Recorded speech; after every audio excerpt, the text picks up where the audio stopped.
Hello, hello, hello. Good to see you. You get fairy dust. I get fairy dust. Little Emily gets fairy dust. She's over in the comfy chair. Okay, we have another lesson from Codependent No More, Melody Beatty. I'm on page 76, and we are talking about codependency. This is the Set Yourself Free chapter. Last video, we were talking about this woman named Maria and how she, yes, imperfection practice, we're having that fixed today. We learned that she, felt like as long as she could control her husband, as long as she had her eye on him, he wouldn't drink. And so I'm going to read a little bit more. Maria's husband informed her that their financial predicament they were in caused him to drink. So this is something that I think we can all just, from this moment forward, it's a non-issue. We don't ever need to worry about a reason why somebody is drinking. The reason they're drinking is because they're addicted to a substance. The reason someone keeps doing things that actually lead to terrible consequences and they keep doing them is a sign of addiction. And so it's good to figure that out. But that's why, the reason I, relapse with my food addiction, the reason I, if I were to relapse, if I were going to start binging today or tomorrow, it wouldn't be because of I'm stressed or because I've been stressed plenty of time and have been able to get through a day without hurting myself with food. It's because I'm an addict and these things happen. So we don't ever have to worry about why. Is it the childhood? Is it this? I mean, P.S. The answer is always trauma anyway, but why? So if somebody in a dysfunctional family where there's somebody who has an addiction and then there's an enabler, codependent, I'm both really, but, and they say, well, this is why, like it's your fault or it's my fault. Like it's nobody's fault. It's just, it's an addiction, and addiction has to have a certain number of, there's specified treatments that help with addiction. P.S. If there's anybody in your life that has an addiction right now, including you, and I do think that this applies to codependents too, there's a really good book out recently called Dopamine Nation that I really recommend. And it is, she talks a lot about addiction in there because that's one of the main places where it's studied about getting those dopamine hits and how we get them. And, we're all addicted to dopamine hits. We're all addicted to dopamine hits. It's just we're different about which one hits our dopamine. So food is always going to be my dopamine hit.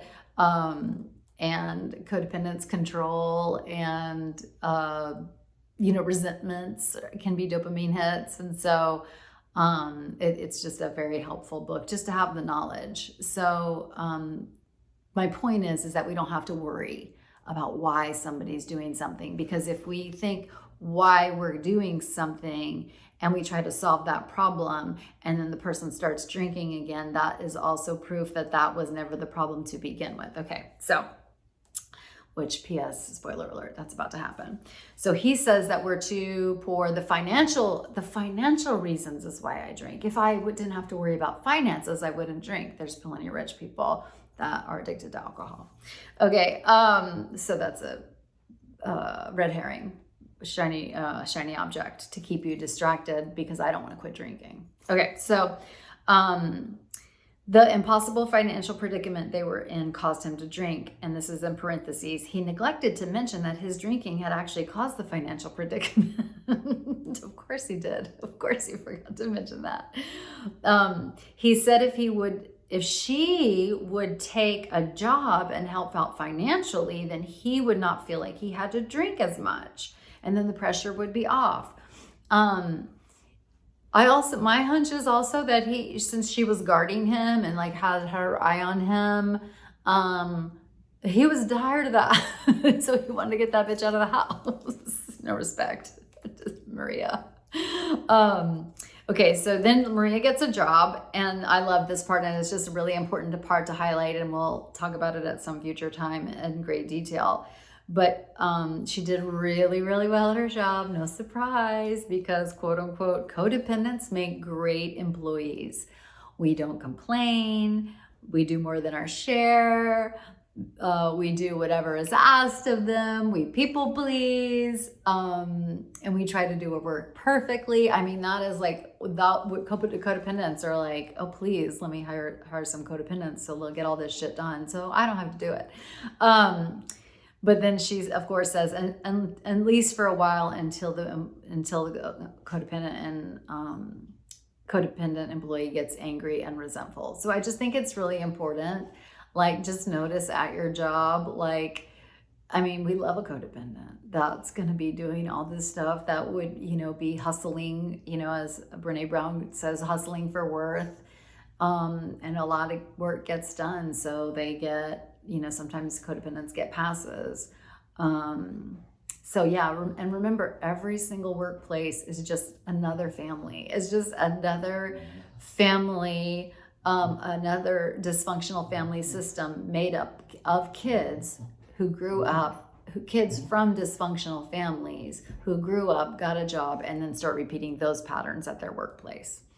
So don't forget to be conscious at work as well, because, there's that saying, like, wherever we go, there we are. So we can't help but play out these dynamics at our workplace. And codependency is, rife with, gets played out in toxic workplaces, or even just dysfunctional workplaces. But about that time, Maria started, so she was doing well, things were going well for a while, of course, because they were on the cycle of abuse. And so boredom, stress was building, routine, ... And she got that feeling, so she can tell when things are going off the rails. And he started drinking again. And he did. And she says things were out of control again. Oh, she quit with no notice. So that goes back to the codependent being shitty. So codependent just like fucking walked out of her job because her husband was drinking again. That was quote unquote her excuse to do that, because she had to watch him again. She had to be his guard again. She left her job as a guard to get a job outside of the home, and then she had to quit and go back to her guard work. He was drinking again. Years later, she said, I felt like I had to do this. I had to get things under control, under my control.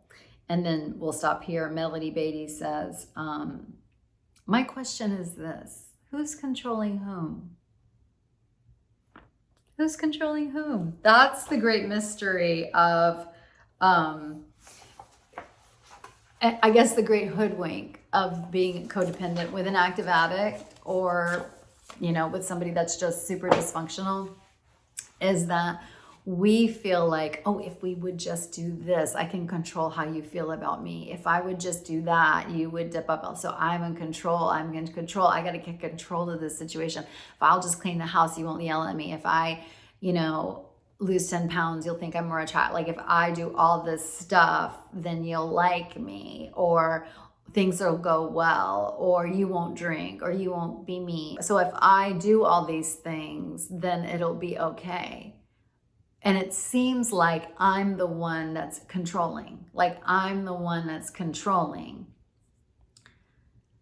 I need to get in control. I can control. When actuality, I'm being played like a fiddle. There's a mastermind behind the puppet strings. There's a puppeteer right there that's in control of it all. She got a job because he said the finances were bad. I can get you out of the house. I can make you get a job. And you think it's you being in control the whole time. You think that you're going to get a job to stop my drinking. I got you. You fell for it. Oh, look at you. You quit your job. You did that. You decided to, got you to quit your job. Got you to feel responsible for my alcoholism again. So, a lot of codependency recovery, a lot of it is falling for it. And she's given us a clue, a thread to follow. Like, okay, so if I'm needing to be in control, if I feel that need, if I feel like I need that dopamine hit of getting in control, is it intrinsic? Did it come from my heart? Did it come from my highest good? Or is somebody doing some bullshit out in the world that I feel like I need to master? I'm just a puppet. I'm just a puppet. So a lot of it, and the beautiful thing is, until we recover, we don't see it. We think we're doing the right things. We think we're being a good person. We think we're doing what we're supposed to do. But the truth is that we are not the ones that are actually in control, that other people are controlling us and getting us to tap dance and perform and to do all this other shit. So this is so good. Like, I love it. It's so good to talk about. It's hard fucking work. Like, we don't want to do this work. It's too hard. Giving up that ultimately meaningless need, desire, drive for control. Just start taking a look. What's behind it? How'd you get there? How'd you get there to the control that how'd you get there? Was it someone else's emergency? Was it someone else's hoodwink shenanigans? Are you having to pick up the pieces of somebody's terrible decision that you may or may not have warned them about before? So anyway, okay. I hope that's helpful. Love you. See you next time. Bye.